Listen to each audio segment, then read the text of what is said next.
benn la fi amul ñaar. RFM Matin. RFM Matin. émission bi yeewaa Sénégal. RFM Matin 7h40 ñu dalal sunu gan di maître Abdallah Thiam salaamaaleykum. waaleykum salaam Babacar maa ngi lay nuyu di la fay. ñu ngi lay gërëm bu baax greffier nga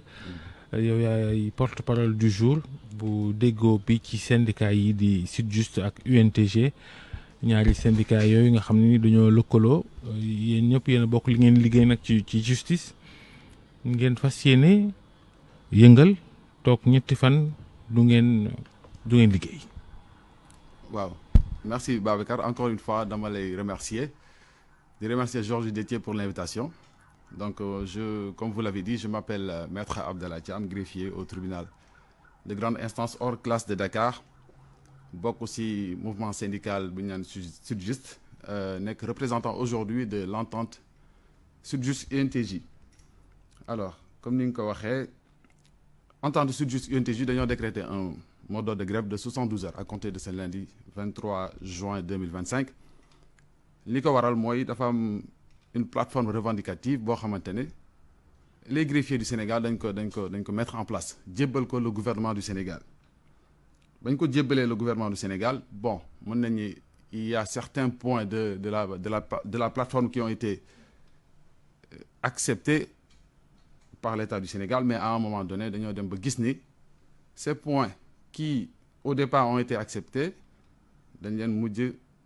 maanaam salfaañe comme ni ma ko mën a waxee. loolu moo waral tey greffier yëpp Sénégal manko parce que boo xoolee si nomenclature représentation syndicale greffier yi wala si nomenclature syndicat greffier yi dafa am ñaari syndicat yi fi nekk daaw ñu bokk ay action mais tey dañoo booloo jël suñuy doole def ko muy benn ngir li nga xamante ne ñu ngi koy mébét ngir koor bi mën a jëm kanam ñu mën ko defandoo loolu moo waral ñu décréter 72 heures de grève. léegi li tax le point principal mooy peut-être alignement bi nga xamante ne l'alignement de tous les greffiers dans la hiérarchie A2 parce que aujourd'hui vous allez constater yéen ñëpp di ngeen gis ne il y a deux catégories de greffiers qui sont actuellement au Sénégal mën nañu dafa am greffier B2 am greffier A2. Moi qui vous parle, je suis de la deuxième promotion de greffier qui a été recrutée sur la base de la licence. Et depuis ma nomination, je suis classé dans la catégorie des greffiers hiérarchie A2. De l'autre côté, am na ñoo xamante ne ce sont nos aînés ñoo xamante ne ñoo ñu jàngal liggéey bi ñoo ñu tàggat ñoo ñu formé seeni loxo la ñuy jaar ba li ñu xam tey ñu xam ko ñoom ils sont toujours dans la hiérarchie B2. Et pourtant ils ont été greffiers ils ont été formés greffiers jaar CFJ tàggat ñu ñun aussi ñun ñu génn ëpp leen ay daraja ci fonction publique. voilà lan moo waral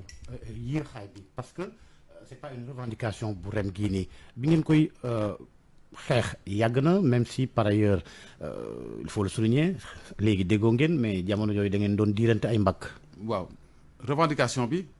lu yàgg la parce que. maanaam lii mën naa ne acquis la boo xamante ne depuis 2018 greffier Sénégal am nañ ko en mars 2018 lors d'un conseil des ministres l'État du Sénégal à travers son président de la République de l'époque ak le gouvernement dañoo jëloon ay engagement ne dañuy réformer le secteur de la justice en particulier le corps des greffiers ci loolu dañuy yéegal le niveau de recrutement dañuy jóge de recrutement niveau bac dem recrutement niveau bac plus 3 mooy licence ci loolu la ñu recruter la première promotion de la licence mais ba ñu yégalee niveau de recrutement bi parallèlement de l'autre côté dañu woon greffier yi nga xam ne dañu nekk sur place nekk en activité dañ leen di classer dans la catégorie des agents de l'administration hiérarchie A2 mais loolu moo am problème te loolu mën naa ni greffier du Sénégal yëpp la concerné ndax li ñu capitaliser comme expérience. waaw am na benn critère boo xamante ne c'est basé sur l'expérience. Mais loolu bon c'est un point boo xamante ne c'est pas très déterminant li gën a déterminant mooy greffier yi nga xamante ne ñi ngi woon en activité avant 2018 donc arrivé en 2018 dañ leen di yóbbu si A2 donc loolu moo amul te loolu comme li ma doon wax léegi ma ni loolu greffier yi Sénégal yëpp la intéressé quelle que soit son obédience syndicale wala je ne sais plus quelle que soit son obédience en tout cas greffier Sénégal yëpp la conseil donc loolu il faut ñu manko pour mën ko atteindre objectif boobu noonu. loolu moo waral suñu lëkkaloo tey. xam naa Georges li muy wax noonu ci seen féewaloo mel ni politique raxoon na ci ñii far fi bon bref ba fii est-ce que toog ngeen wala woo nañ leen gouvernement bi fi ne woo nañ leen ci ngeen waxtaanee ko am déet. waaw justement bon ci cadre boobu gouvernement bi waxtaanee parce que y a le pacte de stabilité sociale boo xamante ne suñu représentants syndicaux yi les 2 syndicats demoon nañ fa mais mieux encore. signé nañ ko wala signé wuñ ko li Sonko wax ne bu kenn grève. pacte de stabilité sociale li ma mën a wax en tout cas mooy suñu représentants syndicaux yi ñu ngi fa woon ndax signé nañ ko ou signé wuñ ko loolu c'est une question que je ne saurais répondre actuellement. nekk fa ak mu engagé la ça fait 2 est-ce que engagé na leen.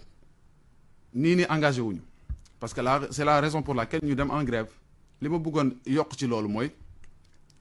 l'actuel garde des Sceaux ministre de la justice moom peut-être il est en train de rectifier le tir en préparant 2 projets de décret pour corriger les décrets problématiques de 2019 parce que en 2019 maa ngi doon wax tantôt que ni les réformes viennent les réformes ont été faites en 2018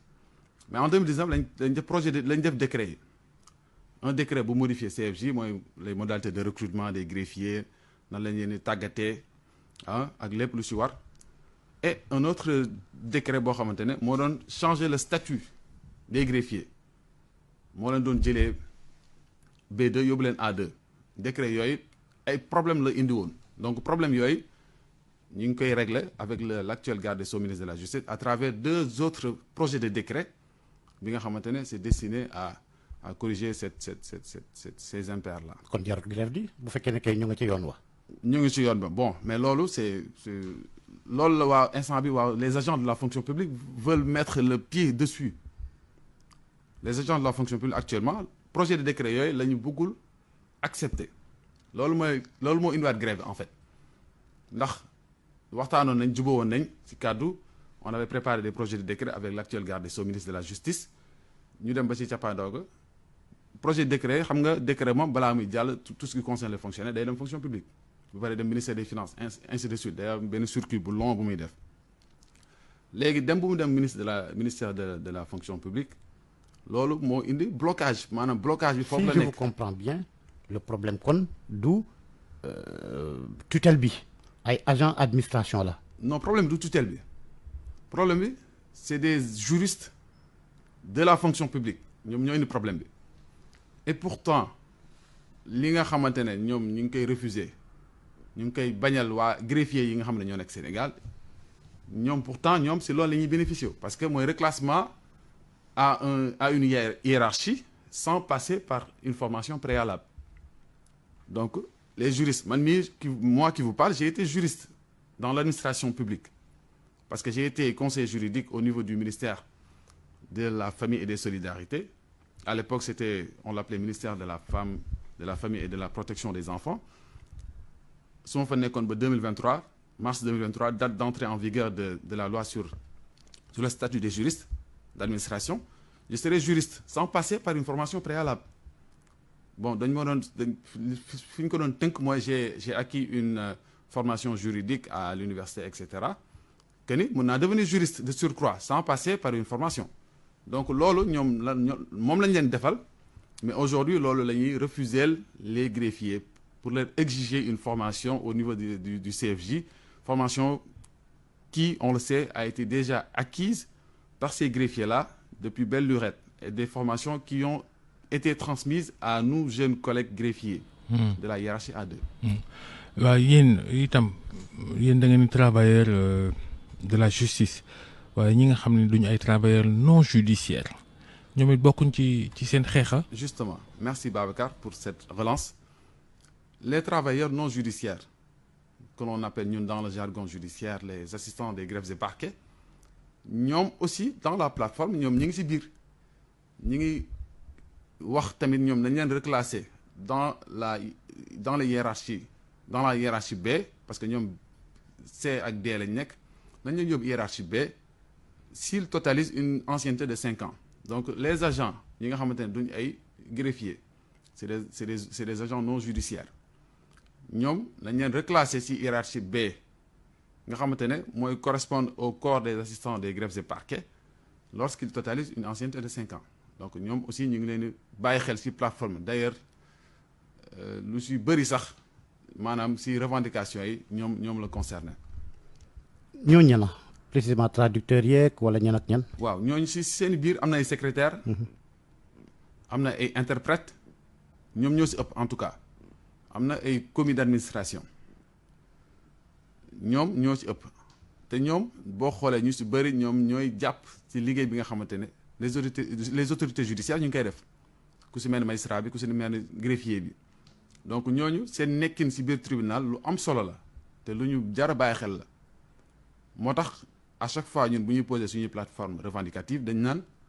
bu ñu waxee lu concerne greffier aussi dañuy wax li nga xamante ne moo concerne les agents des greffes et parquets parce que sans ñoom liggéey greffier dina dese ñoom. yéen ngeen bëgg une satisfaction intégrale ci ngeen ko waxee des points de revendication ndax déposé yàgg ngeen koo déposé bu joxe woon sax ab préavis est-ce que loolu du jusqu'au boutisme surtout que nee nga ministre de tutelle bi mu ngi jéem a defaraat mbir yi. bon du ma ne jusqu'au boutisme lay ndiru parce que fii lépp loo fi gis rek nit ki lu mu am rek c'est le fruit d'un travail de longue haleine loolu moo tax ñu ne ñun duñu dellu ginnaaw duñu reculer devant les obstacles actuels parce que lii mën naa ne c'est un obstacle actuel li tax duñu dellu ginnaaw mooy gis nañ fii exemple bëri nañ fi les enseignants par exemple depuis combien d'années ñu ngi xeex mais ce n'est qu'en 2024 lañ commencé am certains yenn acquis yi nga xamante ne daan nañ ko revendiquer depuis plusieurs années ñun ñii ñëpp jaar nañ ci banc école yàgg nañ dégg suñuy enseignants yi suñuy professeurs yi li ñu daan kaas ci lu jëm seen liggéey donc loolu moo tax ma ni maanaam fii lépp loo fi am rek da nga dem jusqu'au bout da nga xeex pour am ko voilà ñetti fan grève nag moom méttiwuta léeg-léeg nguur yi gouvernement yi fi daan nekk ay jamono dañuy sàkk pexe bu ngeen deful seen liggéeyu greffier rek ñoom jëlee ay gendarme rek ñoom seen remplacer leen. waaw loolu tamit lu ñuy xeex la bokk na ci suñu plateforme revendicative parce que am na ñuy tuddee les greffiers ad hoc greffier ad hoc mooy ki nga xamante ne dañ koy jël rek sans mu def formation sans mu xam métier greffier ñu ne ko kaay nga def liggéey bi nga xam ne greffier mi ngi ko doon def parce que mi ngi en grève donc loolu c'est une injustice boo xam ne il faut ñu corriger ko il faut ñu réparer ko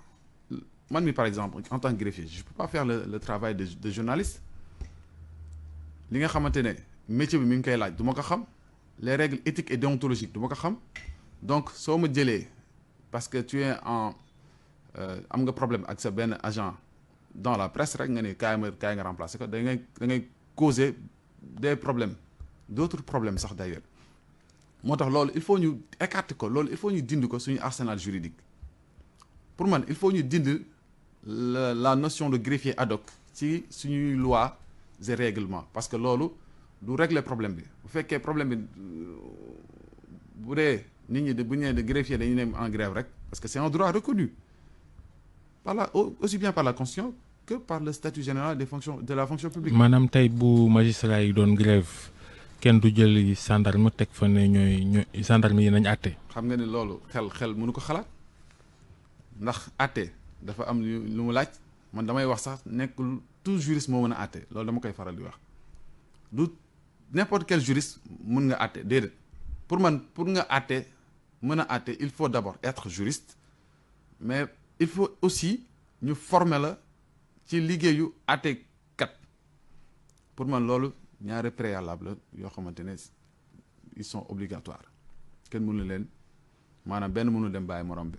malgré tout am na ay dossiers yi nga xamante ne ñu ngi koy vider ak seen grève bi. malgré tout am na dossiers yoo xam ne ñu ngi koy vider malgré suñuy grève également donc loolu ay problème lay indi parce que boo xoolee man mi am naa si expérience parce que je connais beaucoup de personnes yoo xamante ne ils ont vu leur dossier être vidé en présence de greffiers ad hoc mais mënuñu passer à l'exécution de leur décision de justice. waaye yéen itam parce que pour exécuter une décision de justice il faut une grosse, ce qu'on appelle la grosse. C'est la formule exécutoire te formule exécutoire boobu seul un greffier moo ko mën a apposer sur une décision de justice. léegi yéen itam ginnaaw gouvernement bu bees bi sàkku na ci képp kuy syndicat ci réew mi nga teg ngànnaay ci suuf may leen ñu doxal mooy pacte boobu Sonko woowoon syndicat yi ngir ñu signé ko mun leen woon ten defal ba ci kanam rek bañ a yëngal. waaw Babacar sànq wax naa ni pacte boobu suñuy ay représentants syndicaux bañ koy waxtaanee ñi ngi fa woon waaye dañoo gis ne lañ fa waxtaanee ak li nga xamante ne moom lañ mujjee tënk bokkut ak mébét yi nga xamante ne moom la travailleur de la justice yi amoon. loolu moo waral ba ñu demee defaat ay jéego parce que ñëw tëbuñu tëb rek ne dañuy yëngal comme ni nga ko waxee mais dañoo defaat ay jéego gisaat les autorités compétentes gis la chancellerie waxtaan ak moom ne ko ñun kat li nga xamante ne waxtaanee woon nañ ko ci pacte de stabilité sociale bi lii ak lii ak lii la mais ba ñu gisee pacte bi la finalisation du pacte dañoo gis ni li si ëpp ci li nga xamante ne waxtaanee woon nañ ko ba tënkoon ko nekkul ci pacte bi donc fa la problème bi situé wu ñu ne xaaral kon il faut ñu corriger affaire yi avec le ministre de la justice on a essayé de rectifier le tir mais blocage dafa amaat blocage yi nga xamante ne dans le temps moom lañ doon décrier nga xamante ne depuis 2018 moo tere suñuy décret yi dugg blocage yooyu ñoo ñëwaat moo tax ñu ne lii nag duñ ko bàyyi mu jàll puisque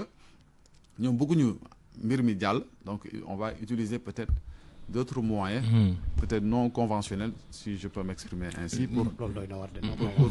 pour qui parce que bon on a utilisé un moyen conventionnel mooy li ma wax léegi dem gis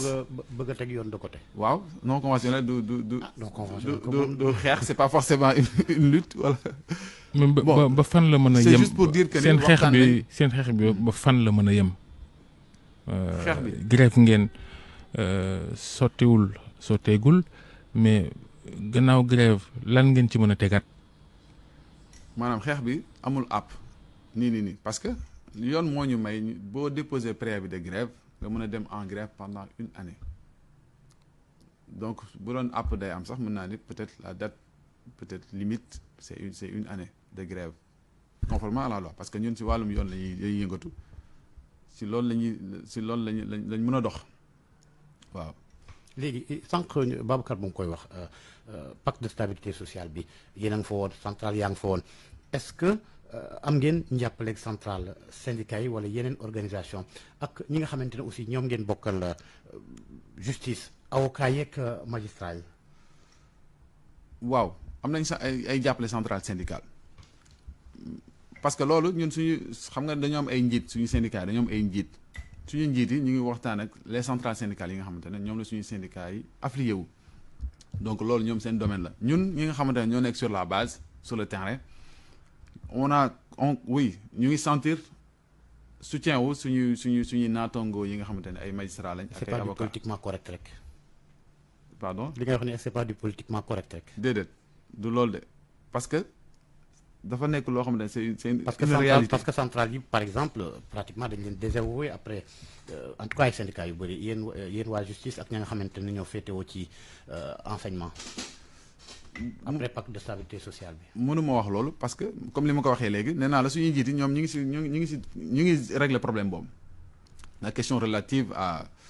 au soutien des centrales syndicales. li ma mën a wax mooy suñu naataangoo yi nga xamante ne ñu ngi dans le milieu judiciaire les autres acteurs judiciaires hormis les greffiers qui sont également des acteurs judiciaires ñu ngi sentir seeni soutien permanent. jërëjëf c'est l'occasion d'ailleurs de les remercier. merci maître Abdallah Thiam greffier nga yor porte-parole UNTJ ak Sytjust ci jamono yi ñuy wax ak yéen jërëjëf Georges jërëjëf soxna Naata. li Crédit Phone indi ci Sénégal mësul am lebal le téléphone à partir de 15 000 francs ngay fay weer wu nekk su fekkee Crédit Phone moo la lebal téléphone bi bu réeree wala ñu sàcc ko da koy sécuriser ci saa si verrouiller la ko ba kenn du koy mën a jëfandikoo neel benn ñaar mu localiser la ko wax la téléphone bi fa mu nekk ñett tànnal téléphone Samsung bi nga bëgg téléphone bu la Crédit Phone jox dañ ko garantie 24 mois mu àndandoog assurance écran ñu koy woowee Care Plus jëlal 78 572 88 88 wala 78 573 88 88 www.creditphonesn.com suñu showroom Samsung mi ngi nekk Mermoz 2e porte route de Ouakam